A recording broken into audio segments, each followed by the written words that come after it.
और देखते हुए कहा कि आप संत मत का सिद्धांत सुना दीजिए, अभी मैं दीक्षा आपको दे दूंगा।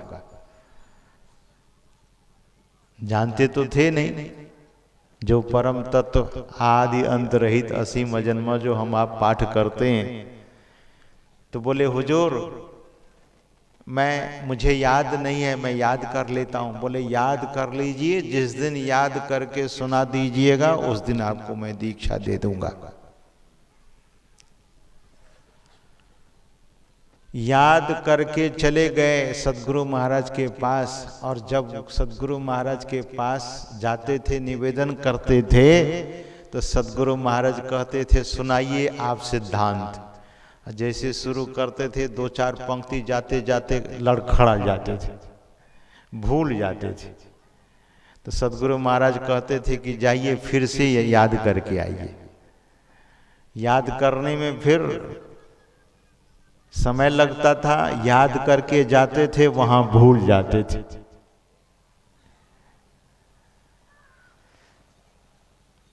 दसियों बार ऐसा हुआ।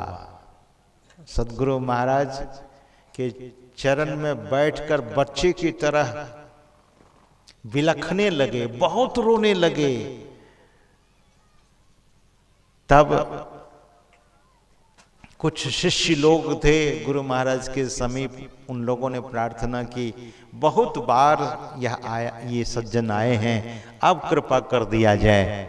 और तब संत सदगुरु महाराज ने दीक्षा दे दी। बहुत कठिन परीक्षा होती थी। श्री सुखदेव जी महाराज गौनगर में तो जीवन में पहले आए नहीं थे। इतना अपमान और कहीं कहीं सम्मान, जाते जाते जाते पहुंचे राजा जनक के दरबार में। महल के करीब जब पहुंचे, दरबान गेट पर खड़ा था, लाठी लगाए हुए, नहीं जा सकते हैं। कौन है? तो मैं सुखदेव महाराज श्री का दर्शन करने आया हूं, महाराजा धीराज राजा जनक का दर्शन करने आया हूं। तो अनुमति वहां से लेनी होगी। मैं जाता हूं, अनुमति लूंगा, अनुमति मिलेगी तब आप अंदर जाएंगे। घर गए थे तो रोका गया था? नहीं। आप ही घर जाते हैं तो रोका जाता है क्या? नहीं। लेकिन किसी ऑफिसर के पास जाते हैं, बड़े ऑफिसर के पास रोक दिया जाता है। वे तो महाराजा धीराज थे, तत्वदर्शी महापुरुष थे, संत सद्गुरु थे।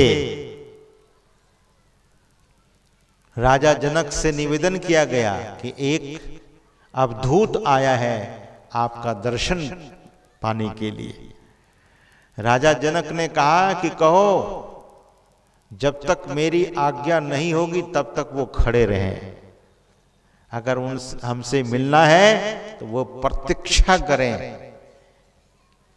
वे प्रतीक्षारत हो जाएं। दरबान जाकर समाचार सुना दिया कि आपको तुरंत शीघ्र दर्शन नहीं होगा, आप प्रतीक्षा कीजिए, जब भीतर से आज्ञा होगी तब आपको बुला लिया जाएगा। बहुत बार लोग प्रतीक्षा करना नहीं चाहते हैं। अष्ट सिद्धि नवनिधि जिनको प्राप्त है, वे महापुरुष को कहा गया कि आप प्रतीक्षा कीजिए। आजकल थोड़े ऑफिसर लोग आते हैं, बोले मैं फलाना ऑफिसर हूं, महाराज को बोलो जल्दी मिलने के लिए, मेरे पास समय बहुत कम है।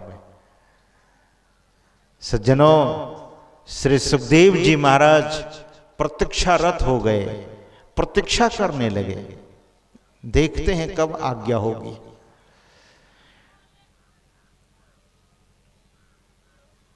बहुत देर हो गई, तब राजा जनक अपने दरबान को भेजा, जाओ कोई अवधूत आया है, उसे लेकर मेरे पास आओ। दरबान जाता है श्री सुखदेव जी के पास और उसे कहा जाता है कि चलिए अब आपको आज्ञा मिल गई है दर्शन पाने की। श्री सुखदेव जी वहां से चल पड़ते हैं राजा जनक के पास और राजा जनक अपने दरबार में सिंहासन पर विराजमान थे और बगल में रानी भी बैठी हुई थी। एक ही सिंहासन पर राजा जनक भी बैठे हुए थे और उनके बगल में रानी बैठी हुई थी। श्री सुखदेव जी महाराज ने देखा कि राजा रानी के कंधे पर हाथ देकर बैठे हुए। पिता के वचन पर भ्रम हो गया। ध्यान दीजिए, अष्ट सिद्धि प्राप्त है, लेकिन पिता के वचन पर भ्रम हो गया। गुरु की महिमा ही कुछ ऐसी होती है।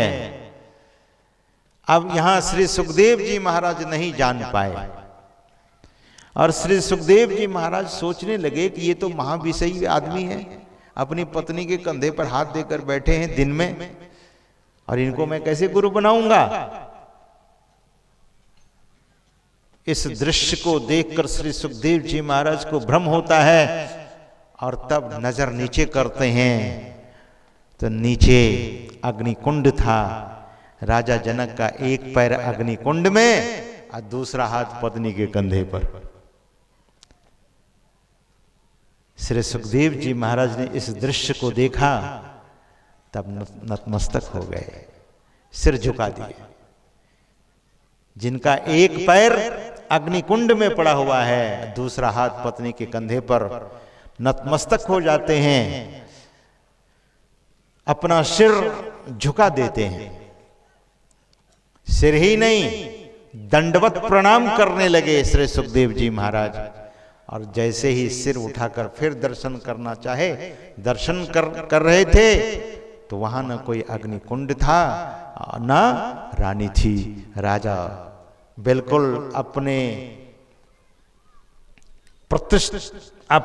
आप में प्रतिष्ठित थे।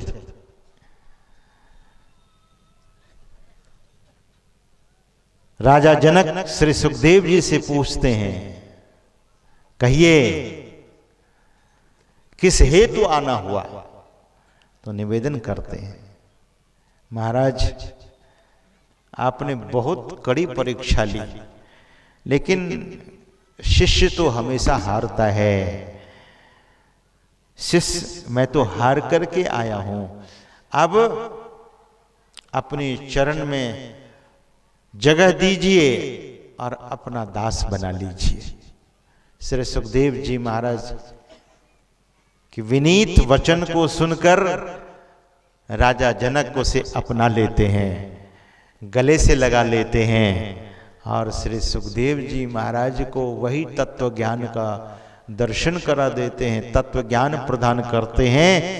अभी हम आप तो सुन ही रहे थे क्या कि गुरु सदगुरु शिष्य को शिष्य नहीं बनाते हैं। यह बात पूज्यपाद महर्षि शाही स्वामी जी महाराज कहा करते थे कि सज्जनों, सदगुरु किसी को अपना शिष्य नहीं बनाते हैं, सदगुरु तो किसी को शिष्य ही बनाते हैं। लोग अपने तरफ से शिष्य बनते हैं, अपने तरफ से शिष्य बनते हैं। संत तो संतत्व ही देते हैं। महर्षि अरविंद ने कहा, सदगुरु और पारस में यही अंतरो जान। पारस लोहा सोना करे और सदगुरु कर ले आप समान। पारस तो लोहा को सोना भले बना देता है, लेकिन संत सदगुरु किसी को संत सदगुरु ही बनाते हैं। तभी तो गीता में भगवान श्री कृष्ण ने कहा क्या कि मैं तुझे अपनी तरह ही बना दूंगा अर्जुन। क्योंकि ईश्वर भी गुरु ही है और गुरु भी ईश्वर ही है। यथैव गुरु तथैव वेशः।